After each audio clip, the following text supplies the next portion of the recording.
नमस्कार दोस्तों, स्वागत है आपका अपना ही यूट्यूब चैनल टुडे एग्जाम पर। दोस्तों, जैसा कि हम लोग एसएससी के विभिन्न एग्जाम हेतु जो 28 वीडियो का सीरीज वॉच कर रहे थे, आज हम 28 में से क्लास नंबर 9 को देखेंगे।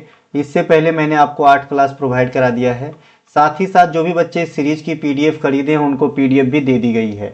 आशा करते हैं कि आप वीडियो देखने के बाद पीडीएफ से रिवीजन कर रहे होंगे। देखिए दोस्तों, बीच में जो है कुछ स्वास्थ्य संबंधित प्रॉब्लम हो गया था।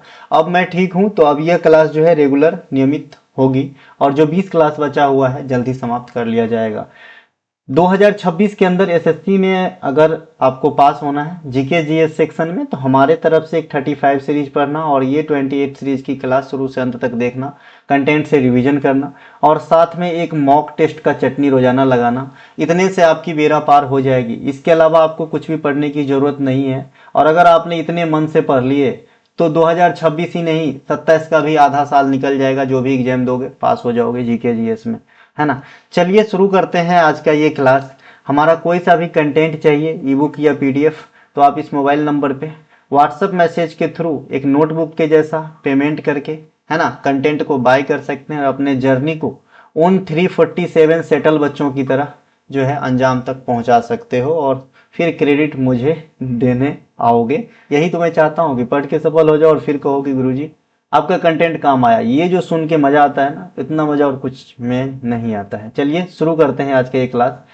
पहला जो है पृथ्वी अवलोकन उपग्रह EOS-N1 के संदर्भ में निम्नलिखित स्टेटमेंट पे विचार कीजिए। पहला स्टेटमेंट है पृथ्वी अवलोकन उपग्रह EOS-N1, इसे अन्वेषा नाम भी दिया गया था। ध्यान रखना, इसे अन्वेषा नाम भी दिया गया था। मैं था इसलिए बोल रहा हूं क्योंकि यह सफल नहीं हो सका, ये सफलतापूर्वक प्रक्षेपित नहीं हो सका। इसीलिए PSLV सिस्टम जो इंडिया का एक बहुत ही भरोसेमंद सिस्टम है इसरो का, है ना, इस पे भी सवाल उठाए जा रहे हैं। ठीक है, तो ये चर्चा का केंद्र बना हुआ है, इसीलिए आपके एग्जाम में आएगा। तो पहला स्टेटमेंट है EOS-N1 के साथ अन्य कई सहयात्री उपग्रह भी लॉन्च किए गए जो इसे एक मल्टी सैटेलाइट मिशन बनाता है। जी सही बात है। ये क्यों होता है नीचे बताता हूं कि हुआ क्या, कि एक तो मेन उपग्रह EOS-N1 लॉन्च किया जाना है इस मिशन के तहत, और इसके साथ जो है 15 छोटे छोटे उपग्रह को भी जो है मतलब लॉन्च किया जाना था, लेकिन यह असफल हो गया। तो यह एक मल्टी सैटेलाइट मिशन था। ठीक है भाई। दूसरा स्टेटमेंट है PSLV एक 4 चरण वाला रॉकेट प्रणाली है जो ठोस और तरल प्रणोदन का इस्तेमाल करता है। प्रणोदन एक प्रकार का ईंधन है जो रॉकेट संचालन में इस्तेमाल किया जाता है। देखिए PSLV 1 2 3 4 ये 4 चरण वाला रॉकेट सिस्टम है ना, जिससे हमारी उपग्रह जो है लॉन्च किए जाते हैं इंडिया में। इसरो ज्यादातर PSLV का ही इस्तेमाल करता है और बड़े बड़े कारनामा किया है इन्होंने। तो इनके 4 चरण में 2 चरण आपके ठोस ईंधन इस्तेमाल करता है और 2 चरण आपके तरल ईंधन इस्तेमाल करता है। ठोस ईंधन जो इस्तेमाल करता है ये है चरण 1 और 3, और तरल ईंधन जो इस्तेमाल करता है ये है चरण 2 और 4। एक एक बात ध्यान से पढ़ना। OTCS का जमाना गया जहां आप एक नाम और जगह पता जान के जो है काम चला लेते थे। अब कुछ भी पूछता है, ये पूछता है कि भाई ये उपग्रह कितने किलोमीटर पे लॉन्च किया गया, इसका वजन कितना था, जो आप कभी सोचोगे भी नहीं, ऐसा क्वेश्चन पूछा जाता है। इसीलिए हर चीज बताना चाहता हूं, ध्यान से पढ़िए। जो बोर नहीं होगा क्लास में, और एक दिन वो साहब जरूर होगा और बहुत जल्द होगा। ठीक है। पृथ्वी अवलोकन उपग्रह EOS-N1 अन्वेषा, मैंने जैसा कि कहा इनका नाम अन्वेषा दिया गया था। यह mission new space India limited, जिसे शॉर्ट में NSIL कहेंगे, इनके द्वारा संचालित इसरो का एक कमर्शियल प्रोजेक्ट था।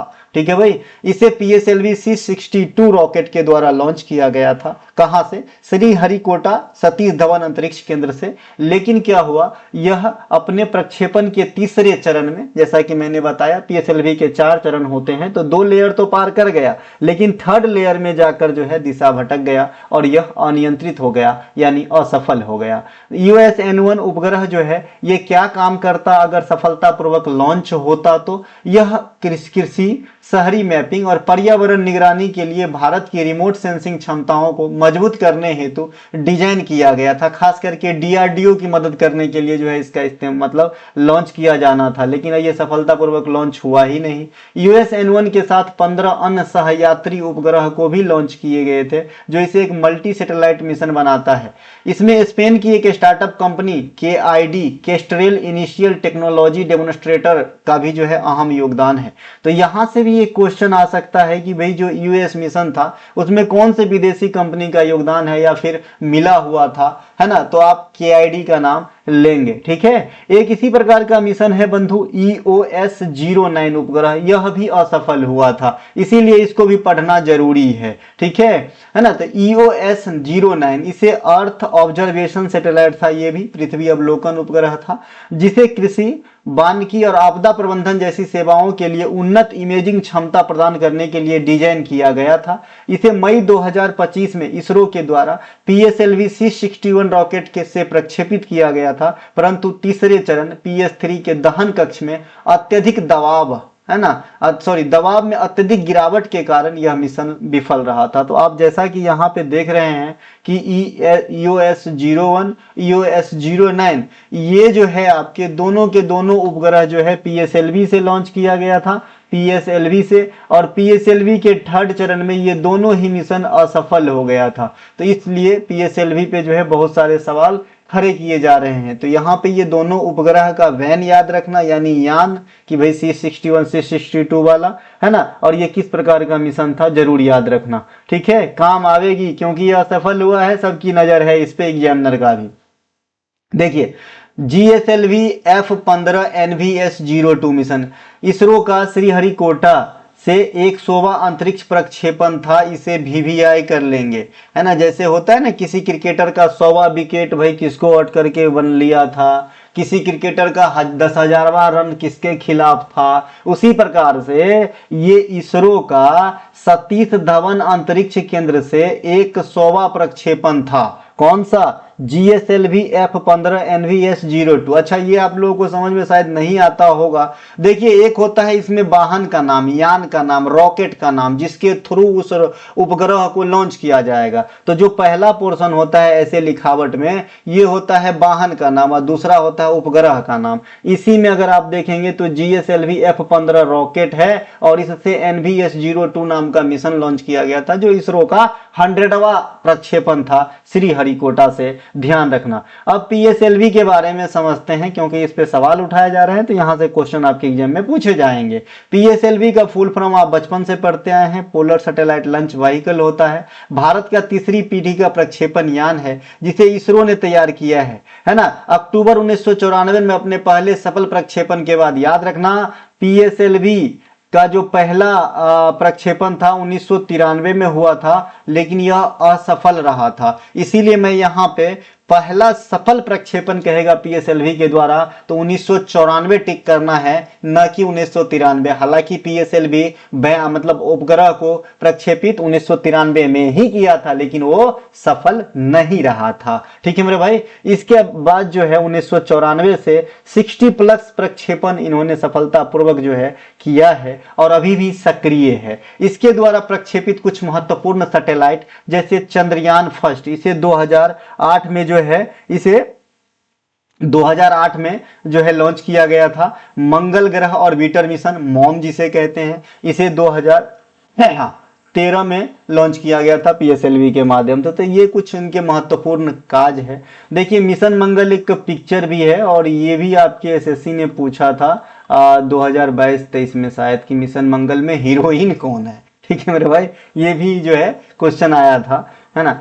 तो ये ध्यान रखना। अब यहाँ पे नोट, PSLV द्वारा पहला सफल प्रक्षेपित IRS-P2 सैटेलाइट था, इसे ध्यान रखेंगे। IRS-P2 1994 में पहला सफल प्रक्षेपित सैटेलाइट था PSLV के द्वारा, और 1993 में जो पहली बार ले गए सैटेलाइट को वो असफल हो गया था PSLV, है ना। नोट करके यहाँ एक और लिखा। अच्छा, मॉम मिशन के बारे में एक चीज और बताना जरूरी है गुरु, नहीं तो दिक्कत हो जाएगा। ये जो मंगल ग्रह ऑर्बिटर मिशन मॉम है ना, तो मॉम जो है ये इसरो का पहला अंतरग्रहीय यानी ग्रह संबंधित, प्लेनेट संबंधित, ग्रह संबंधित या प्लेनेट संबंधित जो है पहला मिशन था, फर्स्ट मिशन था। वही कौन? अपना मॉम। ठीक है, तो ये ध्यान रखना। ठीक है ना। भारत का पहला उपग्रह कहेगा तो आर्यभट्ट, उसकी कहानी लंबी है ना। उपग्रह इंडिया का है लेकिन लॉन्च करने हम लोग विदेश गए थे क्योंकि अपने पास उस समय सिस्टम नहीं था। ठीक है। लेकिन अगर इस प्रकार से पूछे कि भारत का या फिर इसरो का पहला अंतर्ग्रहीय कार्यक्रम कौन सा था, तो आप कहेंगे मॉम यानी मंगल मिशन वाला, है ना। अब यहाँ नोट करके एक चीज लिखा है दोस्त, भारत के अपने प्रक्षेपण यान SLV-3 द्वारा सफलतापूर्वक लॉन्च किया गया पहला स्वदेशी उपग्रह रोहिणी था। देखिए PSLV जो है थर्ड जनरेशन की है ना, बाही मतलब लॉन्च यान, है ना। अब SLV-3 इससे पहले था, तो इसके द्वारा यानी अपने इंडिया के धरती से लॉन्च किया जाने वाला SLV के माध्यम से पहला रॉकेट रोहिणी था, इसे ध्यान रखेंगे। इसे 1980 को सतीश धवन अंतरिक्ष केंद्र श्रीहरिकोटा से लॉन्च किया गया था। यहाँ नोट करके एक चीज और लिखा है, 1975 को लॉन्च किया गया आर्यभट्ट भारत का पहला सैटेलाइट था, लेकिन इसमें अपना रॉकेट नहीं था, हम सोवियत संघ के रूट रॉकेट कॉस्मोस 3M का इस्तेमाल किए थे। ठीक है भाई, ध्यान रखना उस समय अपने पास SLV PSLV ये सब नहीं था। अब यहाँ PSLV की पेलोड क्षमता बता दूं कि भाई ये किस प्रकार की जो है यान है, कितने वजन कैरी कर सकता है ना। तो भाई PSLV की जो क्षमता है यह 600 किलोमीटर तक की जो है कक्षा में उपग्रहों को प्रक्षेपित कर सकता है ना, 600 किलोमीटर तक। इसके अलावा यह मैक्सिमम वजन 1750 केजी तक जो है ना SSPO में तथा उपभूस्थैतिक स्थानांतर कक्षा GTO में लगभग 1425 केजी तक का जो है पेलोड ढो सकता है। तो ये दोनों ध्यान रखना, अगर इसकी मैक्सिमम वजन कैरी करने का क्षमता बताया, पेलोड स्थापित करने में सक्षम वाला क्षमता पूछा तो 1750 किलोमीटर। ठीक है भाई, इसे ध्यान रखना। इसके अलावा इसरो का मुख्य गगनयान मिशन जो है यह भारत का पहला अंतरिक्ष कार्यक्रम होगा। ये करंट अफेयर से होगा, आएगा, अभी कोई जो है गगनयान लॉन्च नहीं हुआ है, जिसे 2027 की पहली तिमाही में लॉन्च करने का लक्ष्य रखा गया है। कई बार इसके डेट जो है बढ़ रहे हैं, जिसका उद्देश्य जो है 3 अंतरिक्ष यात्रियों के दल को 400 किलोमीटर की निम्न पृथ्वी कक्षा, है ना, लो अर्थ ऑर्बिट में जो है 3 दिनों के लिए भेजना है और उन्हें सुरक्षित पृथ्वी पर वापस लाना है। इस ऐतिहासिक मिशन के लिए जो रॉकेट है उसका नाम है LVM-3, है ना, LVM-3, इसको जो है इस्तेमाल किया जाएगा। गगनयान मिशन के तहत अंतरिक्ष में एक व्योम मित्रा नामक जो है फीमेल क्या बोलते हैं इसको, रोबोट को भेजा जाएगा। ठीक है भाई, और ये मैंने पहले बताया था और मैं एग्जाम का नाम नहीं बताऊंगा, ये क्वेश्चन पूछे भी जा चुके थे पिछले साल। ठीक है, व्योम मित्रा, शायद DRDO का एग्जाम था। इसके अलावा नोट, डॉक्टर बी नारायण, है ना, इसरो के वर्तमान अध्यक्ष हैं, इसे भी ध्यान रखना है। डॉक्टर बी नारायण इसरो के वर्तमान अध्यक्ष हैं। ठीक है, देखिए इसरो जो है, इसरो के नाम से जो है प्राचीन संस्थान नहीं है। इसरो का नाम इसरो पड़ा था 1969 में 15 अगस्त को, है ना, स्वतंत्रता दिवस के अवसर पे। इससे पहले इसरो का जो मेन संस्था है उनको हम कहते थे इंकोस पार कहते थे। NTPC में बताया था और ये क्वेश्चन NTPC में पूछा भी गया था, देख लेना, योद्धा सीरीज में मिल जाएगा जिनके पास कंटेंट है और जो एग्जाम दे के आया है बताना पूछा गया था कि नहीं पूछा गया था, है ना। इसका फुल फॉर्म अपन करेंगे Indian national committee for space research होता है और ये जो है आपका एटॉमिक एनर्जी विभाग, एटॉमिक एनर्जी डिपार्टमेंट के जो है अंतर्गत एस्टेब्लिश किए गए थे, है ना। बाद में 1969 में इसी संस्था का नाम बदलकर इसरो बना दिया गया, जो विश्व में एक अहम स्थान रखता है अंतरिक्ष के दुनिया में, हमारा इसरो भी, है ना। नहीं नासा नहीं है तो क्या हुआ, लेकिन नासा से कम भी नहीं है। भारत अपना स्वयं संचालित अंतरिक्ष स्टेशन बनाने का लक्ष्य जो है 2035 ईस्वी तक रखता है। इसे भी VVI कर लेंगे, इससे संबंधित भी क्वेश्चन आपके एग्जाम में पूछे जाते हैं। जैसे आपसे पूछा जाता है कि भाई नेट जीरो का लक्ष्य इंडिया का कब तक का है, आप लोगों से आंसर डिमांड करूंगा। 2 लिख दिया था, पूरा ही लिख देता, लेकिन थोड़ा सा कई बार बता चुका हूं तो रुक गया। इसके अलावा नेक्स्ट क्वेश्चन है, कृषि से संबंधित विभिन्न गतिविधियों के संदर्भ में निम्नलिखित कथन पर विचार कीजिए। पहला स्टेटमेंट है, ड्रिप और स्प्रिंकलर सिंचाई में पानी की बचत के साथ साथ मृदा अपरदन भी रोकी जा सकती है। बिल्कुल सही है भाई, ड्रिप करके आप सिंचाई करोगे तो पानी पे मिट्टी पे ज्यादा फोर्स ही नहीं लगेगा, तो मृदा कहां से जो है अपरदित होगा, है ना। तो ये बिल्कुल सही है। दूसरा है कि भारत में कुल सिंचित क्षेत्रफल है ना, ग्रोस इरिगेटेड एरिया के आधार पे सबसे अधिक सिंचित खेती धान चावल की होती है। बिल्कुल सही है भाई, चावल की ही सबसे ज्यादा पानी की जरूरत होती है यहाँ पे, जितने भी फसल होते हैं इंडिया में, है ना। और सबसे अधिक भूमि पर चावल की खेती भी की जाती है और सबसे सिंचित क्षेत्र चावल की होती है। तो उपयुक्त दोनों स्टेटमेंट जो है अपने आप में सही है। आइए समझते हैं कुछ कृषि से संबंधित अन्य गतिविधियों को। जैसे मिश्रित कृषि, मिक्स्ड फार्मिंग किसे कहते हैं? इसका सीधा मतलब उस खेती से होते हैं जिसमें फसलों को उगाने के साथ साथ पशुपालन भी किया जाता है। फसलों को उगाने के साथ साथ पशुपालन भी किया जाता है, इसे ध्यान रखेंगे, ठीक है। इसके अलावा प्रधानमंत्री कृषि योजना, इसे 3 मंत्रालयों, कृषि एवं किसान कल्याण मंत्रालय, जल शक्ति मंत्रालय, ग्रामीण विकास मंत्रालय के द्वारा 2015 में शुरू किया गया था। कृषि से संबंधित बात है तो योजना जो इंपॉर्टेंट है वो बता रहा हूं। इसका मुख्य उद्देश्य देश में सभी कृषि क्षेत्र तक सिंचाई की सुविधा पहुंचाना और पानी के उपयोग को अधिक से अधिक कुशल बनाना। चूंकि ये सिंचाई वाले क्वेश्चन है तो इससे संबंधित यह योजना भी आपको याद करवाना मेरा काम है। स्प्रिंकलर सिंचाई क्या होती है? खेत में पानी छिड़कने की एक आधुनिक और वैज्ञानिक तकनीक है।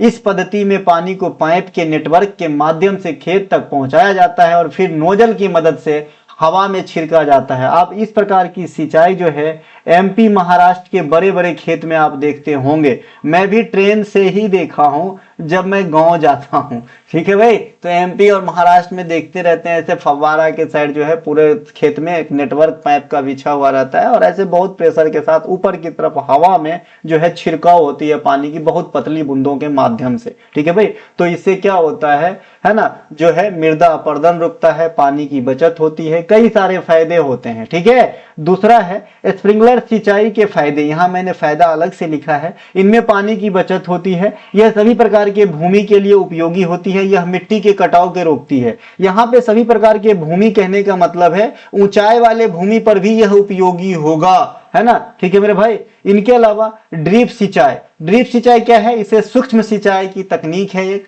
है ना। इसमें पानी को प्लास्टिक के पाइप के एक जाल के जरिए सीधे पौधों के जड़ तक पहुंचाया जाता है। इसमें भी पानी की बचत होती है और इसमें भी मृदा अपरदन जो है कम होता है। इसके अलावा भारत में कुल कृषि भूमि के प्रतिशत, है ना, percentage of net sown area के आधार पर सबसे अधिक सिंचित राज्य पंजाब में है। अगर आप परसेंटेज के हिसाब से सबसे अधिक सिंचित राज्य मतलब किस राज्य में सबसे ज्यादा सिंचित हो जो एरिया है तो आप कहेंगे पंजाब में है, ठीक है भाई। तो इसे ध्यान रखेंगे पंजाब, इसे ध्यान रखेंगे पंजाब।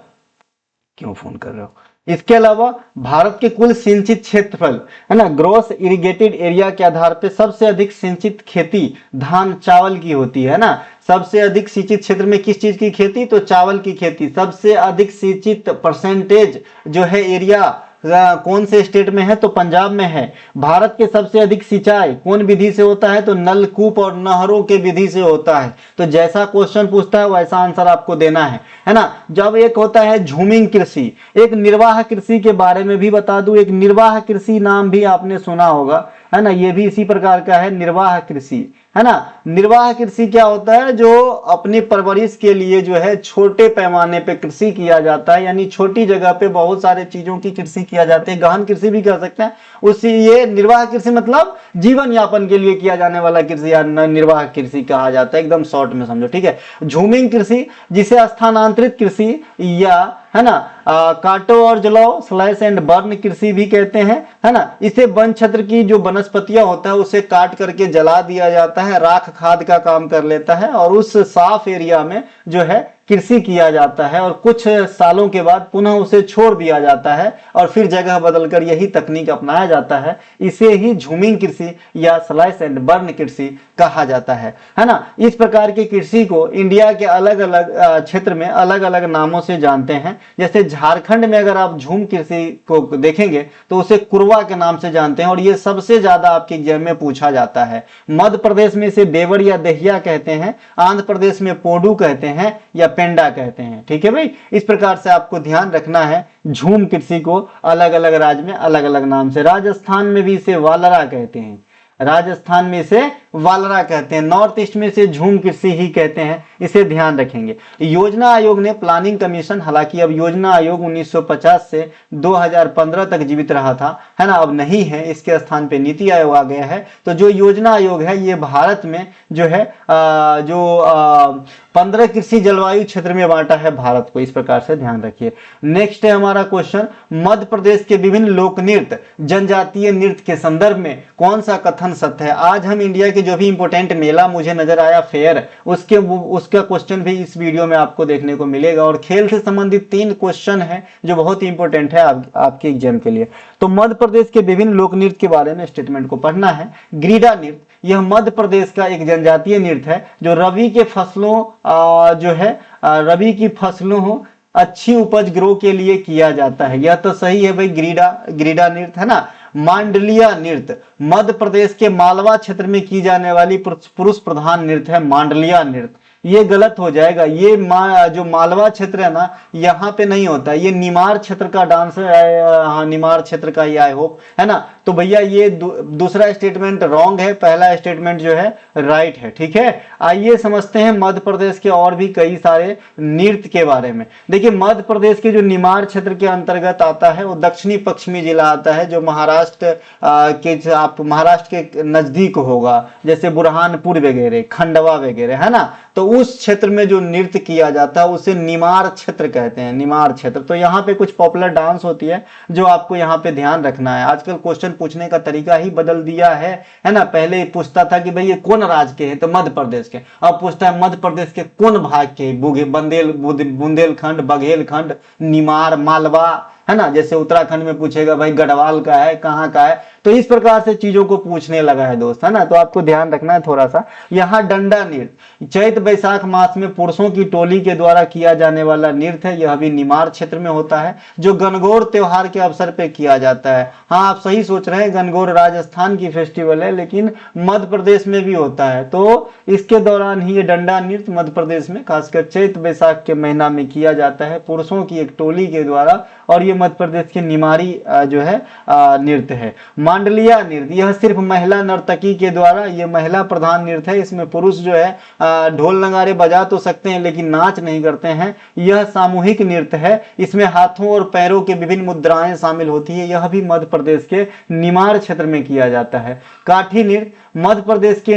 निमाड़ क्षेत्र, यहाँ निर्माण लिखा गया है, इसको निमार कर लीजिए मेरे दोस्त, है ना, निमार कर लीजिए, ठीक है। यह मध्य प्रदेश के निमाड़ क्षेत्र में बलाई समाज के द्वारा किया जाता है। यह नृत्य ढाक नामक वाद्य यंत्र के साथ किया जाता है। इसमें अक्सर ऐतिहासिक राजा हरिश्चंद्र के जो अच्छे कैरेक्टर हैं, चरित्र हैं, उनका वर्णन किया जाता है और देवी पार्वती की स्तुति भी की जाती है काठी नृत्य में, ठीक है। एक है मटकी नृत्य, ये मध्य प्रदेश के मालवा रीजन में किया जाता है। महिलाओं के द्वारा शादी विवाह के अवसर पे किया जाता है। यह मुख्य रूप से सिर पर मिट्टी के बर्तनों को संतुलित करते हुए गोलाकार गति में मटकी नृत्य किया जाता है। एक है सायरा नृत्य, यह नृत्य मध्य प्रदेश के बुंदेलखंड क्षेत्र के किसानों के द्वारा वर्षा के देवता यानी इंद्र को समर्पित है यह नृत्य, ठीक है ना। इस नृत्य में नर्तक नर्तकी के हाथों में जो है लाठी होती है और लाठी के साथ नृत्य करते हैं, सायरा नृत्य। इसी प्रकार से नाम से मिलता जुलता एक नृत्य है सौरा नृत्य।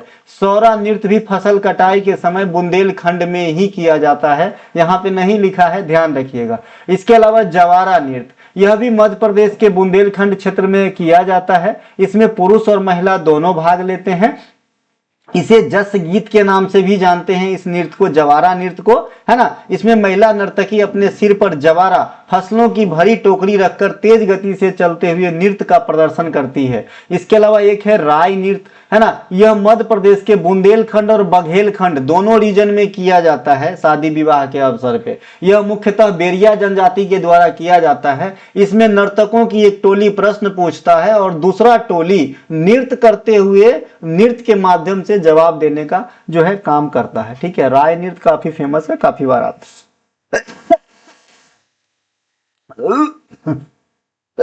भगवान। एक है दिवारी नृत्य। दिवारी नृत्य ये जो है मध्य प्रदेश में दिवाली के समय किया जाने वाला नृत्य है, जिसमें भगवान कृष्ण के बहादुरों को याद किया जाता है, बहादुरी को याद किया जाता है। है ना। एक है कलसा नृत्य, ये मध्य प्रदेश के बघेलखंड क्षेत्र में अहिर समाज के लोग करते हैं कलसा नृत्य, है ना। इसके अलावा सिर पर कलश रख के ये नृत्य किया जाता है, यह भी प्रश्नोत्तरी शैली का नृत्य है। अटारी नृत्य, यह नृत्य मध्य प्रदेश के भूमिया और बैगा जनजाति के द्वारा, ये जनजातीय नृत्य है, इसीलिए कोई रीजन जो है इसके लिए सर्टिफाइड नहीं है, क्योंकि जनजाति कहीं भी हो सकता है, मध्य प्रदेश में सबसे ज्यादा जनजाति पाया जाता है, आप सभी को पता है।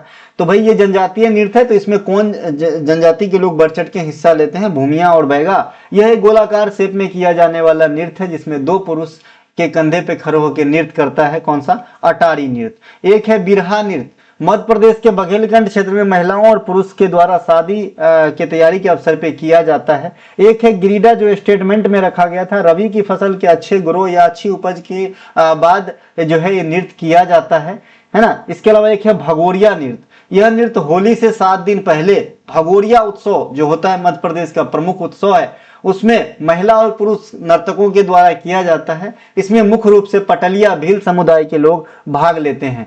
कर्मा नृत्य छत्तीसगढ़ में भी होता है और मध्य प्रदेश में भी होता है। यह मध्य प्रदेश में मानसून के समय गोंड और उरांव जनजाति के द्वारा किया जाता है, जिसमें महिला और पुरुष दोनों भाग लेते हैं। सुआ या सुग्गा नृत्य, है ना, तो भैया ये भी मध्य प्रदेश में किया जाता है, ये छत्तीसगढ़ में भी किया जाता है और मध्य प्रदेश में भी किया जाता है, सुआ या फिर सुग्गा, है ना। सुआ मतलब तोता, पैरट, है ना। तो इसमें जो है महिलाएं तोता की नकल करते हुए नृत्य करती है, बैगा जनजाति के महिलाएं। एक है सैला रीना नृत्य, है ना। रीना नृत्य मध्य प्रदेश के डिंडोरी जिले में लोकप्रिय है और दिवाली उत्सव के दौरान किया जाता है। यह गोंड जनजाति के द्वारा किया जाता है। इसमें हाथों में डंडा और मोर पंख लेके जो है नृत्य किया जाता है। ये देखिए सैला और रीना एक ही नृत्य है, अगर पुरुष इसमें नर्तक है तो सैला कहलाता है, महिला है तो रीना कहलाता है, ध्यान रखेंगे। एक 13 ताली तरताली नृत्य कमर जनजाति के महिलाओं के द्वारा किया जाता है। इसमें एक साथ 2 या 3 महिलाएं नृत्य करती है। तो ये मध्य प्रदेश का आज मैंने निपटाया है नृत्य के दृष्टिकोण से, अगले दिन किसी अन्य स्टेट को निपटाऊंगा। तो ऐसे कर करके धीरे धीरे एक दिन सभी स्टेट निपट जाएंगे। और इत्तेफाक तो देखिए 28 क्लास 28 स्टेट, है ना, और बाद में क्वेश्चन के माध्यम से यूनियन टेरिटरीज के कुछ महत्वपूर्ण नृत्य बता देंगे जो आपके काम आ जाएंगे, है ना। देखिए भारतीय संविधान के संदर्भ में अनुच्छेद अनुसूची में वर्णित प्रावधान पर विचार कीजिए। पहला है अनुच्छेद 371 महाराष्ट्र और गुजरात के लिए कुछ विशेष प्रावधान प्रदान करता है। क्या सही बात है भाई? हाँ ठीक है भाई, ठीक है, पहला सही है, स्टेटमेंट पहला सही है। दूसरा स्टेटमेंट यहाँ पे मैं पूरा लिख ही नहीं पाया था, इसीलिए उपयुक्त दोनों कथन सत्य है। मैंने इसमें कुछ 5 में यहाँ पे लिखा है, संविधान की अनुसूची 5 में जो है ना, यहाँ पे क्या बना के अभी लिखूं, अनुसूची 5 में जो है यहाँ पे, एक सेकेंड, समझ लीजिए एक ही स्टेटमेंट है और एक ही इसमें सत्य है, ठीक है। स्टेटमेंट 2 को काट दीजिए, उपयुक्त कथन सत्य है ऐसा मान लीजिए, एक ही स्टेटमेंट है इसमें, ठीक है। तो ये तो हो गया क्वेश्चन आंसर। अब आइए इसके बारे में समझते हैं। देखिए आर्टिकल 371 जो है ये महाराष्ट्र और गुजरात राज्यों से संबंध में विशेष प्रावधान करता है। अनुच्छेद 371 ए जो है ये नागालैंड राज्य के बारे में विशेष प्रावधान करता है। 371 बी असम राज्य से संबंधित है। 371 सी मणिपुर राज्य से, 371 डी आंध्र प्रदेश से। ये बहुत ही इंपॉर्टेंट है 371 के जो ग्रुप ऑफ आर्टिकल्स है, तो इसमें आपको स्टेट का ध्यान रखना है, ठीक है भाई, नहीं तो आप जो है इतने ही में घूम के कंफ्यूज हो जाओगे। यहां से क्वेश्चन आया और अगर आपको आता नहीं तो 100% तो नहीं, 99% संभावना है कि आप गलती कर दोगे, इसीलिए पढ़ के जाओ, ठीक है। 371 डी में आंध्र प्रदेश राज्य और तेलंगाना राज्य के संबंध में विशेष प्रावधान है, और 371 के ई में है कि भाई एक जो केंद्रीय विद्यालय है उसकी स्थापना के संदर्भ में है। 371 के एफ में है सिक्किम राज्य के संबंध में विशेष प्रावधान करता है। 371 के जी मिजोरम राज्य, 371 एच अरुणाचल प्रदेश और 371 आई जो है ये गोवा राज्य इसको जो है विशेष प्रावधान करता है, ठीक है भाई, इसे ध्यान रखना। विशेष प्रावधान मतलब जो है उनको कुछ छूट दिया गया है, जिला स्तर पे कुछ संस्था इत्यादि का निर्माण करने अपना सुविधा अनुसार, है ना भैया। तो ये इस प्रकार की बात जो है इसी आर्टिकल में, है ना, कई सारे राज्यों के किए गए हैं। 371 के जे में जो है कर्नाटक राज्य के संबंध में विशेष प्रावधान है, ठीक है। अब ये आप जितना राज्य यहाँ पे देखे, इसे जो है कुछ अलग अधिकार है सामान्य राज्यों के तुलना में, ठीक है मेरे भाई, ये समझिए, ठीक है। भारत के मूल संविधान में 395 आर्टिकल 22 भाग और 8 अनुसूचियां थी, है ना, आप सबको तो पता ही होगा ये बात सब, है ना। इसके अलावा जो है अभी कुछ बढ़ गया है ना। इसके बाद 4 अनुसूचियां संविधान संशोधन के द्वारा जोड़ा गया है। तो ये 4 अनुसूचियां जो संविधान संशोधन के द्वारा जोड़ा गया, जिससे बढ़ के 12 हो गया, तो इन चारों के बारे में पढ़ लेते हैं, काम आ जाएगी। संविधान संशोधन पूछा जाता है इसका ज्यादातर। तो 9वीं अनुसूची जो है ये 1951 में पहले संवैधानिक संशोधन अधिनियम के द्वारा जोड़ा गया था। इसके तहत भूमि सुधार और न्यायिक समीक्षा से संबंधित कानूनों को जोड़ा जाता है ताकि उन्हें अदालतों में चुनौती न दी जा सके। ठीक है भाई। इसके अलावा तो यहां से एक क्वेश्चन बहुत ही छोटा सा बना देगा कि भाई पहले संवैधानिक संशोधन के द्वारा क्या हुआ था, तो भूमि सुधार से संबंधित प्रावधानों को 9वीं अनुसूची में जोड़ा गया था। 10वीं अनुसूची दल बदल से संबंधित है, 1985 का समय होता है। 52वें संविधान संशोधन के द्वारा जो है इसे ऐड किया जाता है। ठीक है। इसके अलावा 11वीं अनुसूची 1992 में 73वें संविधान संशोधन जो आपके पंचायत से संबंधित है ना, तब जोड़ा जाता है। और 12वीं अनुसूची जो है 1992 में ही 74वें संविधान संशोधन अधिनियम द्वारा जोड़ा गया था, और ये नगर निकाय से संबंधित है ना, नगर पालिका कहिए, नगर निगम कहिए। ठीक है। 11वीं ग्राम पंचायत से, 12वीं नगर निगम से, 10वीं दल बदल से और 9वीं भूमि सुधार से, ये चारों जो है संवैधानिक संशोधन के द्वारा शेड्यूल को जोड़ा गया। और मुख्यतः 8 ही शेड्यूल थे, लेकिन वर्तमान में ये 4 आ जाने के बाद 12 हो गया। संविधान में 3 नए भाग को भी संशोधन के माध्यम से जोड़ा गया है ना। जो 22 भाग थे ना, अगर आप आजकल गिनती करेंगे तो 25 गो हो जाएगा। हालांकि 23 शब्द कहीं नहीं लिखा है, 22 ही लिखा है, लेकिन 4 से 4 का ए बन गया तो एगो बढ़ गया, 9 से 9 का ए और 9 का बी बन गया, है ना। तो 3 गो एडिशनल बढ़ गया, तो 22 3 25 हो गया अगर आप गिनती करते हैं। लेकिन 23 शब्द कहीं नहीं लिखा है, क्रमांक 23 कहीं नहीं है कि भाई 23 भाग वाले लाइन में लिखा है, ऐसा नहीं है। लेकिन गिनेंगे तो 25 हो जाएगा। तो इसका मतलब भारतीय संविधान वर्तमान में भी 22 भागों में विभक्त है, कुल मिला के 25 भागों में विभक्त है। भारतीय संविधान में 22 भाग है और कुल मिला के 25 भाग है, ऐसा कह सकते हैं। अगर आप गिनती करेंगे तो 25 गो हो जाएगा। और ये 3 गो जो बढ़ा है संवैधानिक संशोधन के माध्यम से आया है, ये कौन कौन है यहाँ पे आप देखेंगे। 4 का ए है, ये मौलिक कर्तव्य से संबंधित है ना, जिसमें मौलिक कर्तव्य जब 42वां संविधान संशोधन के द्वारा जोड़ा गया था, तो उसी समय जरूरत पड़ा एक भाग का जिसे इसे अलग रखा जा सके, तो 4 का ए जोड़ दिया गया। संविधान में जो है शुरुआत में 10 प्रकार के मौलिक कर्तव्य जोड़ा गया था, बाद में 86वां संविधान संशोधन के द्वारा 11वां मौलिक कर्तव्य जोड़ा गया। इस प्रकार वर्तमान में 11 मौलिक कर्तव्य है। लेकिन इस पे जो कमेटी काम किया था, एसएससी स्वर्ण सिंह समिति कमेटी, वो 8 प्रकार के मौलिक कर्तव्य जोड़ने का ही सलाह दिया था। ठीक है भाई। भाग 9A है, 1992 में 74वें संविधान संशोधन के द्वारा जोड़ा गया था, जो म्युनिसिपैलिटीज से है, नगर पालिका से संबंधित चीजों को इसमें रखा गया है। और भाग 9 का बी जो है ये सहकारी समिति से जुड़ा हुआ है, 97वां समिति अपना संशोधन के द्वारा ऐड किया गया था। अब यहाँ पे हम जो है प्रथम से लेकर के 12 अनुसूचित चीजों को देख लेंगे, यहाँ से क्वेश्चन आता है ना। देखिए पहला अनुसूची में क्या है, भारत के संघ राज्य एवं संशासित प्रदेश। दूसरा में क्या है, विभिन्न पदाधिकारियों के वेतन भत्ते पेंशन के बारे में बात। तीसरा में क्या है, शपथ प्रतिज्ञान।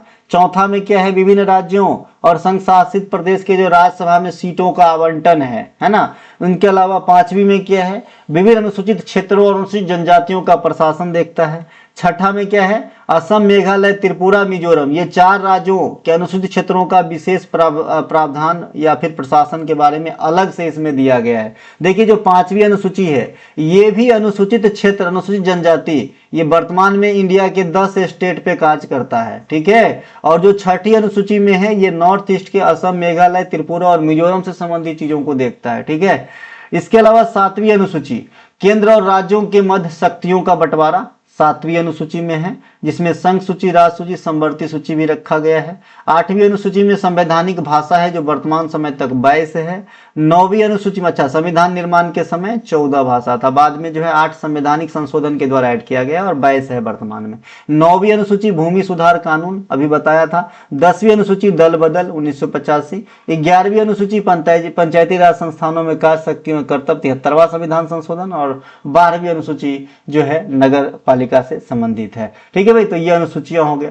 नेक्स्ट है पहला खेलो इंडिया जनजातीय गेम KITG 2026 के संदर्भ में निम्नलिखित कथनों पर विचार कीजिए। लीजिए। पहला स्टेटमेंट है KITG 2026 मलखंब और कबड्डी को प्रदर्शनी खेल के तौर पे शामिल किया गया था। बिल्कुल सही है, ये दोनों खेल को जो है प्रदर्शनी खेल के तौर पे यानी मेडल इवेंट में शामिल न करते हुए जो है डेमोन्स्ट्रेट करने के लिए रखा गया था। दूसरा है KIYG खेलो इंडिया यूथ गेम भारत में राष्ट्रीय स्तर के बहुविषयक जमीनी स्तर के खेल है, जिसमें 2 श्रेणियां अंडर 17 और अंडर 21 में आयोजित किया जाता है। यह भी बिल्कुल सही है। एक स्कूल लेवल पे वो अंडर 17 होता है, 17 वर्ष से कम उम्र के बच्चे भाग लेते हैं, और एक कॉलेज स्तर पे 21 वर्ष से कम उम्र के जो है बच्चे इसमें पार्टिसिपेट करते हैं। तो दोनों के दोनों सही है।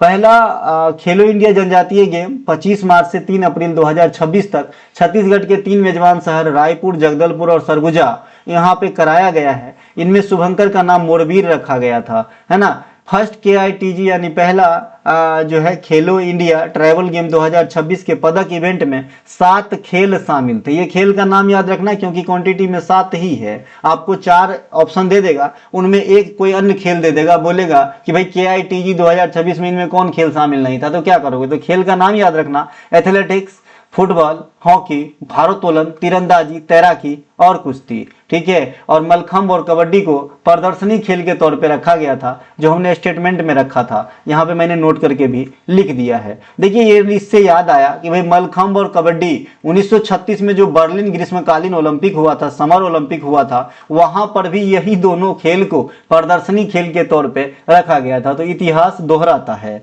चलते हैं आगे। खेलो इंडिया ट्रैवल गेम 2026 में कर्नाटक 23 गोल्ड, 8 सिल्वर और 7 ब्रॉन्ज पदकों के यानी 38 पदकों के साथ ओवरऑल मेडल लिस्ट में पहला स्थान पे रहा और चैंपियन रहा। दूसरे स्थान पे ओडिशा रहा था। उत्कृष्ट एथलीट कौन थे? तो कर्नाटक के तैराक मणिकांत L 9 पदक जीते, यानी 8 गोल्ड और 1 रजत जीते इस प्रतियोगिता में। और महिला में ओडिशा के अंजलि मुंडा, जिन्होंने तैराकी में 5 स्वर्ण पदक जीती। तो इस प्रकार से महिला और पुरुष में चैंपियन जो एथलीट है इस प्रतियोगिता में, उनको ध्यान रखना है। भारतीय खेल प्राधिकरण स्पोर्ट्स अथॉरिटी ऑफ इंडिया, इसकी स्थापना 1984 में किया गया था। खेलो इंडिया यूथ गेम की शुरुआत 2018 में हुआ था, लेकिन उस समय, है ना, दिल्ली से हुआ था। उस समय इस खेल का नाम खेलो इंडिया स्कूल गेम हुआ करता था। फिर दूसरा एडिशन 2019 पुणे में हुआ, कोरोना से पहले, और यहाँ पे स्कूल शब्द को रिमूव करके यूथ शब्द को ऐड किया गया। तब से लेकर हम खेलो इंडिया यूथ गेम के नाम से जानते हैं। अब तक जो है 7 संस्करण हो चुका है। अब तक जो है ये मैं करेक्ट करके दूंगा, आज जो है 2-3 जगह टाइपिंग मिस्टेक है, सा लिखा गया है। अब तक 7 संस्करण हो चुके हैं, जिनमें 5 बार के विजेता महाराष्ट्र है और 2 बार के विजेता हरियाणा है, ठीक है। भारतीय सेना ने खेलो इंडिया शीतकालीन खेल, अब देखिए खेलो इंडिया में ना कई प्रकार के खेल खेले जाते हैं। खेलो इंडिया गेम, यूथ गेम, खेलो इंडिया शीतकालीन गेम, खेलो इंडिया बीच गेम, खेलो इंडिया पैरा गेम, खेलो इंडिया ट्राइबल गेम, है ना।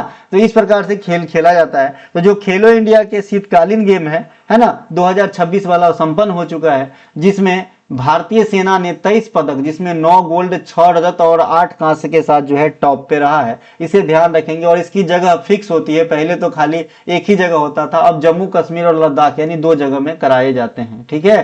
कराटे इंडिया ऑर्गेनाइजेशन KIO द्वारा आयोजित 5वीं नेशनल कराटे चैंपियनशिप 2026, है ना, अंडर 20 सीनियर कराटे का आयोजन फरवरी मार्च 2026 नई दिल्ली के टकटोरा स्टेडियम में कराया गया, जहां ओवरऑल विजेता हरियाणा रहा। VVI कर लेंगे, जैसे सीनियर हॉकी प्रतियोगिता बताया था उसी प्रकार से ये सीनियर कराटे चैंपियनशिप है और आपके एग्जाम में आ जाते हैं, क्योंकि इनको कम लोग जानते हैं। बड़े बड़े पेपर, बड़े बड़े वेबसाइट तो इसके बारे में कुछ बताते ही नहीं है, तो पता चलता नहीं, लेकिन एग्जामिनर चुपके से पूछ देता है और आपकी चुपके से 2 नंबर काट लेते हैं, ठीक है। तो आपको यहां से पढ़ के जाना है, छोड़ के नहीं आना है। अगला प्रश्न है हमारा, भारत के विभिन्न राज्यों में आयोजित होने वाली मेला महोत्सव के संदर्भ में, जय माता दी, है ना, निम्नलिखित कथनों पे विचार कीजिए। पीर बुढ़ान मेला का आयोजन मध्य प्रदेश में किया जाता है। बिल्कुल सही है, पीर बुढ़ान मेला जो है ये मध्य प्रदेश में इस्लाम धर्म से संबंधित मेला है। दूसरा है बौथा मेला, गुजरात में कार्तिक पूर्णिमा को आयोजित होता है, जो एक डंकी फेयर है।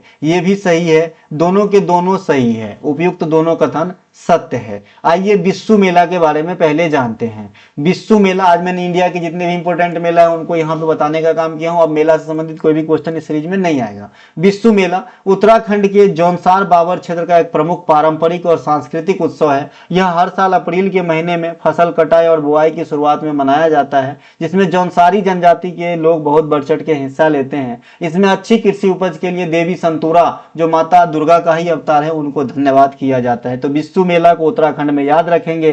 फसल कटाई और बुआई के बीच के में जो है अप्रैल महीने में किया जाता है और इसमें जौनसारी जनजाति के लोग भाग लेते हैं। नौचंदी मेला उत्तर प्रदेश के मेरठ में प्रतिवर्ष होली के बाद आयोजित होता है। यह एक ऐतिहासिक मेला है जो हिंदू मुस्लिम एकता का प्रतीक है। यहाँ नौचंदी देवी मंदिर और नवचंडी दरगाह एक साथ स्थित है, इसे ध्यान रखेंगे। छप्पर मेला पंजाब के लुधियाना में छप्पर गांव में हर साल सितंबर महीने में अनंत चतुर्दशी में आयोजित होने वाला एक बहुत ही प्रसिद्ध मेला है, जो मुख्य रूप से गुग्गा पीर सांपों का देवता है क्या? हाँ, सांपों का देवता, सही बात है।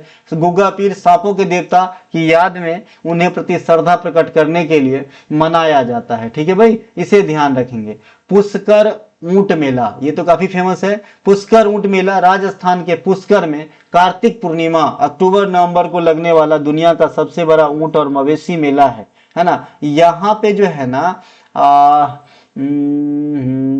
ये मवेशी शब्द को काट दीजिए, नहीं तो सोनपुर को खा जाएगा ये, है ना। ये दुनिया का सबसे बड़ा ऊंट मेला कर लीजिए, मवेशी मेला मत कीजिए, ठीक है। ये दुनिया का सबसे बड़ा ऊंट मेला कर लीजिए, ठीक है भाई। गलती टाइप किया इन्होंने, मैं इसको डिलीट कर मतलब थोड़ा सा 2 वर्ड मिटाऊंगा।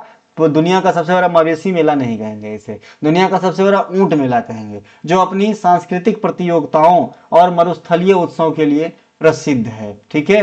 मिंजर मेला हिमाचल प्रदेश के चंबा जिले में श्रावण मास जुलाई अगस्त में जो है आपका यह मेला लगता है ना। यह एक कृषि उत्सव के जैसा है, जिसमें मक्के के पौधों के सुनहरे फूल जिसे मिंजर कहा जाता है वरुण देवता को समर्पित किया जाता है। मिंजर मेला। एक होता है गोंचा मेला, छत्तीसगढ़ के बस्तर में जब रथ यात्रा चल रही होती है उड़ीसा में, उसी समय जून जुलाई में, है ना, रथ यात्रा के दौरान ही लगता है। जैसा कि मैंने पहले भी बताया है कि जिस प्रकार से उड़ीसा में मुख्य रथ यात्रा जो है आप देखते हैं, उसी प्रकार से छत्तीसगढ़ में खास करके बस्तर रीजन में गोंचा महोत्सव के दौरान भी रथ यात्रा निकाली जाती है और उसी में जो है गोंचा मेला का आयोजन किया जाता है। इसी मेला में जैसे आप मकर संक्रांति में लोग पतंग उड़ाते हो, उसी प्रकार से जो गोंचा मेला होता है तो वहां पे लोग जो है एक तुपकी नामक जो है बांस के बंदूक होता है, उससे को जो है फायर करते हैं, खेलते हैं उससे, ठीक है। और उससे जो आवाज आती है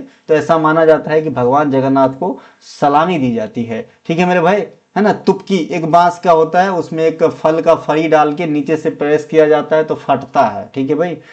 इसके अलावा माघी मेला पंजाब के श्री मुक्तेश्वर साहब में हर साल मकर संक्रांति के अगले दिन मनाया जाने वाला ऐतिहासिक मेला है माघी मेला पंजाब, ठीक है भाई। मकर संक्रांति के अवसर पे लगती है ना। मकर संक्रांति को पंजाब में क्या कहेंगे आप लोग जरूर कमेंट कीजिएगा, है ना। लोहड़ी कहेंगे, बैसाखी कहेंगे, गुरु पर्व कहेंगे। 3 गो ऑप्शन दिया हूं, बताना। पौष मेला पश्चिम बंगाल के शांति निकेतन में हर साल पौष महीने के 7वें दिन दिसंबर के अंत में मनाया जाने वाला सांस्कृतिक उत्सव है, जिसकी शुरुआत देवेंद्रनाथ टैगोर ने बंगाली लोक कला जो बॉल होती है उनको आगे बढ़ाने के लिए किया गया था पौष मेला का आयोजन, है ना। आप लोग लाइक करते हो कि नहीं करते हो? हाँ ठीक है, नहीं करते हो तो भी ठीक है।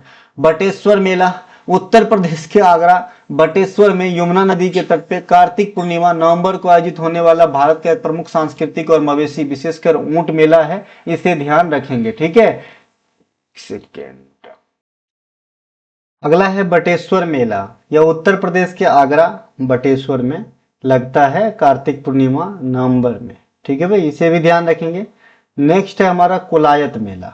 यह राजस्थान के बीकानेर में कार्तिक पूर्णिमा यानी नवंबर के महीना में ही लगती है, जहां कपिल मुनि के आश्रम और पवित्र झील में दीपदान व पवित्र स्नान का विशेष धार्मिक महत्व है। तो यह मेला जो हो गया आपका कोलायत मेला, यह कपिल मुनि से जुड़ा हुआ है, इसे ध्यान रखेंगे। उसी प्रकार से जो गंगा सागर मेला है आपका पश्चिम बंगाल का, वो भी कपिल मुनि से कहीं ना कहीं जुड़ा हुआ है, तो ये ध्यान रखेंगे।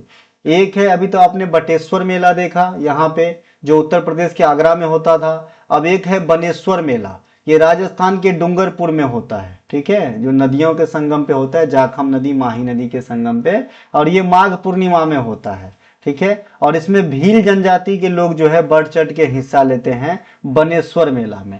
एक होता है कंथूरी उत्सव या मेला, तमिलनाडु के नागपट्टमी नागर दरगाह में आयोजित होने वाला एक प्रसिद्ध सूफी उत्सव है ना, जो संत शाह अल हमीद की पुण्यतिथि की याद में मनाया जाता है ना। इसके अलावा है करगा। करगा देखिए कर्नाटक का है नृत्य, तो उससे आप पकड़ लेंगे, ये कर्नाटक बंगलुरु में होता है, मार्च अप्रैल में मनाया जाता है। इसमें जो है तिगला समुदाय द्वारा देवी द्रौपदी की शक्ति और धर्मराज के प्रति सम्मान की एक जटिल जलती हुई मटकी करगा को सिर के रख पर नृत्य किया जाता है, इसे ध्यान रखेंगे। करगा मेला, करगा नृत्य कर्नाटक। इनके अलावा चंद्रभागा मेला, ये राजस्थान के जो है झालावाड़ में कार्तिक पूर्णिमा को चंद्रभागा नदी के तट पर आयोजित होने वाला एक पवित्र स्नान उत्सव है, इसे ध्यान रखेंगे। ये इसके अलावा एक होता है काम्पिल्य मेला, यह उत्तर प्रदेश के फर्रुखाबाद जनपद में आयोजित होता है। यह एक जैन मेला है जो जैन धर्म के 13वें तीर्थंकर भगवान विमलनाथ की जन्म स्थली पर हर साल उनके याद में मनाया जाता है। एक होता है बाहू मेला, ये जम्मू कश्मीर में जम्मू के बाहू किले के भीतर स्थित महाकाली मंदिर के प्रांगण में वर्ष में 2 बार जो है आयोजित किया जाता है। गंगा सागर मेला बहुत फेमस है, पश्चिम बंगाल में लगती है ना, और ये मकर संक्रांति के समय लगती है, ठीक है, ये ध्यान रखेंगे। इनके अलावा तरनतेर मेला, तरनेतर मेला, ये गुजरात के त्रिनेत्रेश्वर महादेव मंदिर में जो है आयोजित होता है, इसे ध्यान रखेंगे। और यहाँ पे जो है एक प्रकार का सामूहिक जीवन साथी चुनने की जो है अनूठी परंपरा है, इस मेले के दौरान यह दिखने को आपको मिलता है। सोनपुर मवेशी मेला, ये जो है सबसे बड़ा है ना मवेशी मेला है इंडिया का, और ये जो है कहाँ है, बिहार में, बिहार के सोनपुर में, और गंगा और गंडक के संगम पे लगती है, काफी दिन तक चलती है। इसे हरिहर क्षेत्र मेला भी कहा जाता है, इसे ध्यान रखेंगे, हरिहर क्षेत्र मेला। इसके अलावा ये इंडिया नहीं एशिया का सबसे बड़ा मवेशी मेला लगा लेंगे, मेदराम जात्रा मेला। जिस प्रकार से भैया सोनपुर मवेशी मेला एशिया का सबसे बड़ा मवेशी मेला है, उसी प्रकार से मेदराम जात्रा मेला एशिया का सबसे बड़ा जनजातीय मेला है, ठीक है। और ये तेलंगाना में प्रत्येक दूसरे वर्ष एक मल्टीपल अल्टरनेटिव लगता है ना, और इसमें जो है कोया समाज के लोग बढ़ चढ़ के हिस्सा लेता है, ठीक है, इसे ध्यान रखेंगे। ये इंडिया में कुंभ मेला के बाद सबसे बड़ा मेला भी है। अंबुबाची मेला काफी फेमस है, ये अपना असम के कामाख्या मंदिर प्रांगण में जून महीने में लगती है ना, इसे ध्यान रखेंगे। इसके अलावा नेक्स्ट है, निम्नलिखित में से कौन सा बल है, कौन सा एक बल नहीं है जो समुद्र की धाराओं को प्रभावित करता है, समुद्र की धाराओं को प्रभावित करता है, भाई कौन सा एक ऐसा फोर्स नहीं है। तो 4 ऑप्शन है, तो इसमें से जो पहला ऑप्शन है पृथ्वी का चुंबकीय क्षेत्र, ये जो है समुद्रीय जलधाराओं को कम प्रभावित करता है, अन्य जो है प्रभावित करता है, ठीक है। महासागर धाराओं को कोरियलिस बल, घर्षण बल, वायु बल यानी जो पवन की गति होती है ये भी प्रभावित करता है, सूरज के ताप भी प्रभावित करता है, ठीक है। इसके अलावा भाई सूरज का ताप ज्यादा हो जाएगा, ग्लेशियर पिघलेगा, बहुत ज्यादा टेम्परेचर हो जाएगा, जल स्तर बढ़ेगा, जल स्तर बढ़ेगा तो बहुत सारी चीज होंगे, ठीक है। तो महासागरीय जलधाराओं को ये सब कारक जो है प्रभावित करता है। अल नीनो है ना, अल नीनो क्या है, एक जलवायु पैटर्न है, अभी आया हुआ है, इसीलिए कहा जाता है इस साल इंडिया में कम बारिश होगी, जो देखने को मिल भी रही है। जो पूर्वी उष्णकटिबंधीय प्रशांत महासागर में सतही जल के असमान रूप से तापन की स्थिति को दर्शाता है। इसका उल्टा है लानीनो, जो सेम प्रशांत महासागर में जो है ना, उष्णकटिबंधीय प्रशांत महासागरीय क्षेत्र में असामान्य शीतलन है, यानी जल की लेवल बहुत ठंडा हो जाती है, जिसे लानीनो कहते हैं। अब इसके बारे में आपको अच्छे से जानना है, समझ के इमेज के माध्यम से, तो मैंने एक क्लास कराया 35 सीरीज, जो वीडियो के शुरुआत में मैंने बताया था कि ये पढ़ना जरूरी है। ये प्योरली यूडिकेटिव पैटर्न पे जो है हमारा पहला सीरीज था, और ये दूसरा है, दोनों कर लेंगे, इस साल के एसएससी की एग्जाम निकल जाएगी। तो भाई अल नीनो और लानीनो के लिए आपको क्लास नंबर 29 देखना होगा। इस वीडियो के डिस्क्रिप्शन में 35 सीरीज का वीडियो लिंक भी है प्लेलिस्ट का, तो आप उसमें से 29 नंबर क्लास को जाके देखेंगे, पहला या दूसरा क्वेश्चन में अच्छे से समझ जाओगे, कभी नहीं भूलोगे। ज्वार और जो भाटा होता है, ज्वार क्या होता है, जब जो है समुद्र का जो जल है ऊपर की तरफ तेज उफान में आता है ज्वार, और भाटा क्या होता है, पीछे हट जाता है, घट जाती है जल लेवल, तो भाटा। तो ये जो ज्वार भाटा होता है इसका मुख्य कारण है चंद्रमा और सूर्य का गुरुत्वाकर्षण बल, पृथ्वी की घूर्णन और सेंट्रीफ्यूगल बल, ये सब ध्यान रखेंगे। यहां से क्वेश्चन आते हैं कौन सा बल किसमें काम करता है। चक्रवात कम वायुमंडलीय दबाव लो प्रेशर का क्षेत्र होता है और प्रति चक्रवात हाई प्रेशर का क्षेत्र होता है। ठीक है भाई। इसके अलावा भारत में संगीत से संबंधित विभिन्न ग्रंथों के संदर्भ में निम्नलिखित कथनों पर विचार कीजिए। पहला है स्टेटमेंट कि नाट्य शास्त्र शास्त्रीय नृत्य और संगीत के संबंधित एक महत्वपूर्ण ग्रंथ है। इसे पंचम वेद की संज्ञा दी गई है जी। 4 वेद है मुख्य रूप से, है ना, ऋग्वेद, अथर्ववेद, सामवेद और यजुर्वेद, और 5वां वेद कहा गया है नाट्य शास्त्र को, तो ये सही है। दूसरा स्टेटमेंट है वेदत्रयी में 3 वेद शामिल होते हैं जिसमें भारतीय संगीत का जनक सामवेद भी शामिल है। सामवेद भी शामिल है, भी लिखना है यहाँ पे, भी शामिल है। तो यहाँ पे दोनों के दोनों स्टेटमेंट आपका जो है सही हो जाएगा। जो वेदत्रयी होता है ना, उसमें शुरुआत के 3 वेद को शामिल किया गया है, तो ऋग्वेद, यजुर्वेद, है ना, और सामवेद को शामिल किया गया है, लेकिन इसमें अथर्ववेद को शामिल नहीं किया गया है। ठीक है। और त्रयी का मतलब 3 होता है, यानी 3 वेदों का ग्रुप वेदत्रयी है। ठीक है। तो ऋग्वेद, यजुर्वेद और सामवेद। सामवेद को भारतीय संगीत का जनक भी कहा जाता है, तो दूसरा स्टेटमेंट भी आपका सही हो जाता है। अब आते हैं, समझते हैं इसको। नाट्य शास्त्र के लेखक कौन है? भरत मुनि। इसे पंचम वेद कहा जाता है। यह भारतीय शास्त्रीय संगीत और नृत्य का सबसे प्राचीन स्रोत है। ठीक है। इसके अलावा संगीत रत्नाकर एक ग्रंथ का नाम है कि लेखक कौन है? सारंगदेव। कौन है भैया? सारंगदेव। इसे सप्ताध्यायी 7 अध्याय की ग्रंथ भी कहा गया है, जो हिंदुस्तानी और कर्नाटक दोनों शैलियों का आधार है। इस ग्रंथ में स्वर, राग, ताल, वाद्य और नृत्य का अत्यंत गहरा व्यवस्थित विश्लेषण है। इसे ध्यान रखेंगे। ठीक है भाई। हिंदुस्तानी शास्त्रीय संगीत शेष भारत में कहा जाता है, और कर्नाटक संगीत जो दक्षिणी रीजन है, यानी आंध्र प्रदेश, तेलंगाना, तमिलनाडु, केरलम, तो भाई इतने क्षेत्र में जो है कर्नाटक संगीत कहते हैं। ठीक है भाई। संगीत परिजात एक ग्रंथ का नाम है। इनके लेखक है पंडित अहोबल। ये 17वीं शताब्दी में लिखा गया है। ये उत्तर भारतीय हिंदुस्तानी संगीत परंपरा का एक अत्यंत महत्वपूर्ण ग्रंथ है। यानी आज इस प्रश्न के माध्यम से संगीत से जुड़ा हुआ जो भी लेखन है उनके बारे में हम बात करेंगे। बहुउद्देशीय के लेखक मतंग मुनि है। ठीक है। इस ग्रंथ में सबसे पहले राग को जो है अच्छे से समझाया गया था, इसको परिभाषित किया गया था। संगीत राज के लेखक महाराणा कुंभा है ना, जो शासक रहे थे। विजय स्तंभ का निर्माण महाराणा कुंभा ने करवाया था, जो चित्तौड़गढ़ किला के अंदर स्थित है। चतुर्दंडी प्रकाशिका एक ग्रंथ का नाम है। इनके लेखक हैं वेंकट मखी। कर्नाटक संगीत के 72 थाट रागों का वर्णन इसी जो है पत्रिका यानी ग्रंथ में आपको देखने को मिलेगा। अब ये थाट शब्द मैंने एक दिन और आपको बताया था, फिर से याद दिला दूं। पंडित विष्णु नारायण भातखंडे जो है इसी चीज से प्रेरित होके, यानी ये कर्नाटक संगीत के जो 72 प्रकार के थाट इस ग्रंथ में प्रकाशित है, तो इनसे कुछ आइडिया लेकर के जो है पंडित विष्णु नारायण भातखंडे, है ना, जो है उत्तर भारतीय संगीत के लिए 10 थाटों, है ना, 10 थाटों को जो है एक चुना और उसको एक अलग वर्ग रूप में रखा, है ना।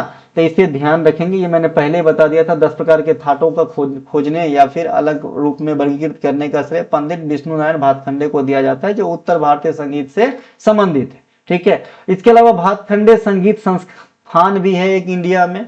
ये कहाँ पे है? तो ये उत्तर प्रदेश के लखनऊ में है। ये जब पहले स्थापित हुआ था 1926 में, तो इसका नाम रखा गया था मॉरिस कॉलेज। बाद में समय के साथ जो है इसको अन्य नाम से जाना गया। अभी वर्तमान में इसे भातखंडे संगीत संस्थान के नाम से जाना जाता है। ठीक है। इसके अलावा तो इनको जो बसाने या फिर स्थापित करने का श्रेय है ये पंडित विष्णु भातखंडे को ही दिया जाता है। लखनऊ में है, ध्यान रखना। शिलप्पाधिकारम एक ग्रंथ का नाम है। ये संगम कालीन ग्रंथ है। जो संगम था ना साउथ में, ना, उस समय का ये तमिल भाषा का ग्रंथ है। इसको संगीत से कोई लेना देना नहीं है, लेकिन ये पूछा जाता है। और इनके लेखक है इलांगो आडिगल। इसे ध्यान रखेंगे, है ना।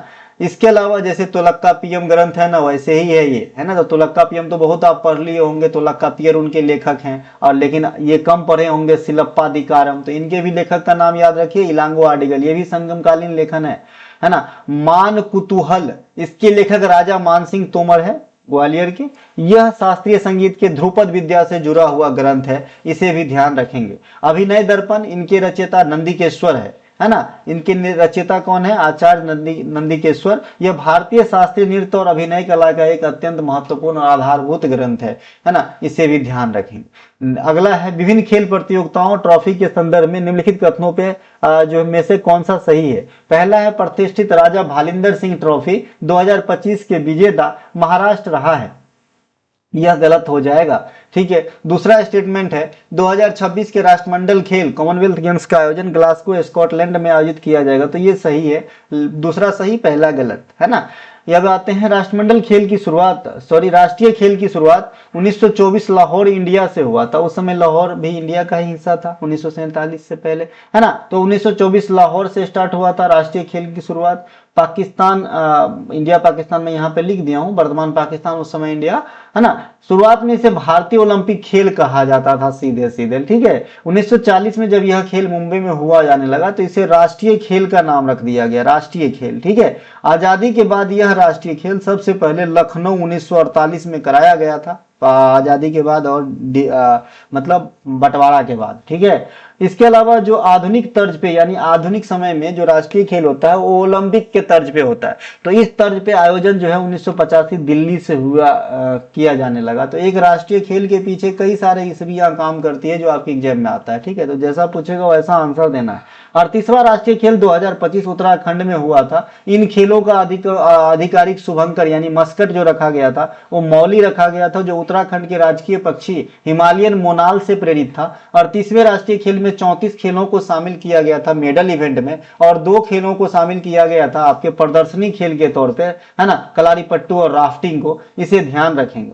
इनके अलावा 38वें राष्ट्रीय खेल की ओवरऑल चैंपियन सर्विसेज हो रहा था, है ना, भारतीय सेना की टीम रही थी। सर्विसेज ने 68 गोल्ड, 26 रजत और 27 कांस्य पदक सहित 121 पदकों के साथ पदक टैली में पहले स्थान पे था। हालांकि अगर पदक को गिनती के रूप में देखेंगे तो इससे ज्यादा पदक दूसरे स्टेट प्राप्त किया था, लेकिन सबसे ज्यादा गोल्ड जीतने वाले को ही यहाँ पे विजेता घोषित किया जाता है। तो इस प्रकार भारतीय सेना सबसे अधिक 68 गोल्ड जीते थे, इसीलिए मेडल लिस्ट में पहले स्थान पे और चैंपियन बने। और जो चैंपियन बनता है ना राष्ट्रीय खेल में, उसे राजा भालिंदर सिंह ट्रॉफी दिया जाता है। तो इसका मतलब भारतीय सेना को जो है 38वें राष्ट्रीय खेल में राजा भालिंदर सिंह ट्रॉफी दिया गया होगा। 39वां राष्ट्रीय खेल जो होगा ये नॉर्थ ईस्ट में होगा 2027 में, मेघालय में कराया जाएगा 2027 के अंदर। ध्यान रखेंगे, VVI कर लेंगे। ठीक है। इनके अलावा राष्ट्रमंडल खेल के बारे में, क्योंकि दूसरा स्टेटमेंट राष्ट्रमंडल खेल से था। राष्ट्रमंडल खेल की शुरुआत 1930 में हुआ था हैमिल्टन कनाडा से। इसे पहले ब्रिटिश एम्पायर गेम कहा जाता था। भारत राष्ट्रमंडल खेल 1934 जो लंदन में हुआ था वहां से भाग लेना प्रारंभ किया था। पिछला राष्ट्रमंडल खेल 2022 ये इंग्लैंड के बर्मिंघम में हुआ था, जहां पे भारतीय दल 61 पदक प्राप्त किए थे, जिसमें 22 गोल्ड, 16 रजत और 23 कांस्य पदक था। ठीक है मेरे भाई, है ना। 2026 वाला ग्लासगो में होगा। राष्ट्रमंडल खेल का आयोजन इंडिया में 2010 में आखिरी बार हुआ था और एकमात्र बार अभी तक हुआ है दिल्ली में। ठीक है। 2030 के राष्ट्रमंडल खेल कॉमनवेल्थ गेम जो एक 100वां यानी एक शतक होगा राष्ट्रमंडल खेल की शुरुआत का, तो यह अहमदाबाद गुजरात में कराया जाएगा। ऐसा जो है ये एक विचार रखा गया है ना, एक पास हो गया है बात कि भाई अहमदाबाद के गुजरात के अहमदाबाद में 2030 का राष्ट्रमंडल खेल कराया जाएगा। 2026 का भी ग्लासगो में होगा। FIFA mains world cup under process है, चल रहा है ना। इसकी मेजबानी 3 देश कर रहे हैं, अमेरिका कर रहा है, कनाडा कर रहा है और मैक्सिको कर रहा है। और इसमें कितने टीम हिस्सा ले रहे हैं? 48 टीम हिस्सा ले रहा है इस बार, पहले कम लेता था, इस बार ज्यादा टीम हिस्सा ले रहा है ना। उद्घाटन जो है यह मुकाबला मैक्सिको के ऐतिहासिक एस्टेका स्टेडियम में उद्घाटन मैच खेला गया था, है ना, दक्षिण अफ्रीका और मैक्सिको के बीच, जिसमें मैक्सिको जीता था। आजकल उद्घाटन मैच किसी बड़े प्रतियोगिता का पूछे जाने लगा है स्टेडियम के साथ, तो आप जरूर याद रखें, है ना। IPL का भी याद रखना इस बार वाला। इसके अलावा ICC महिला T20 वर्ल्ड कप 2026 की मेजबानी जो है इंग्लैंड और वेल्स कर रहा है, अंडर प्रोसेस ये भी है ना। 2026 के महिला T20 वर्ल्ड कप जो है सॉरी 2024 की जो महिला T20 वर्ल्ड कप हुआ था, क्योंकि ये 2 साल पे होता है, तो पिछला जो हुआ था उसमें विजेता न्यूजीलैंड था, उपविजेता दक्षिण अफ्रीका रहा था। ठीक है, प्रतियोगिता की शुरुआत 2009 में हुआ था, महिला T20 वर्ल्ड कप की शुरुआत 2009 में, अब पुरुष T20 वर्ल्ड कप की शुरुआत जो है 2007 में हुआ था। महिला 50 ओवर यानी ओडीआई, महिला ओडीआई वर्ल्ड कप की शुरुआत जो है 1973 में हुआ था, अब पुरुष ओडीआई वर्ल्ड कप की शुरुआत 1975 में हुआ था। तो इस प्रकार कुछ बातें ध्यान रखेंगे। यहाँ पे मैं वीडियो को समाप्त करता हूँ, है ना। हम मिलेंगे अगले वीडियो में, तब तक के लिए जय हिंद। अगर हमारा कंटेंट चाहिए, डिस्क्रिप्शन में दिए गए लिंक पे क्लिक करके आप व्हाट्सएप पे विजिट करके कंटेंट को बाय कर सकते हैं और अपनी जर्नी को सफल बना सकते हैं, है ना। हम मिलेंगे अगले क्लास में। जय।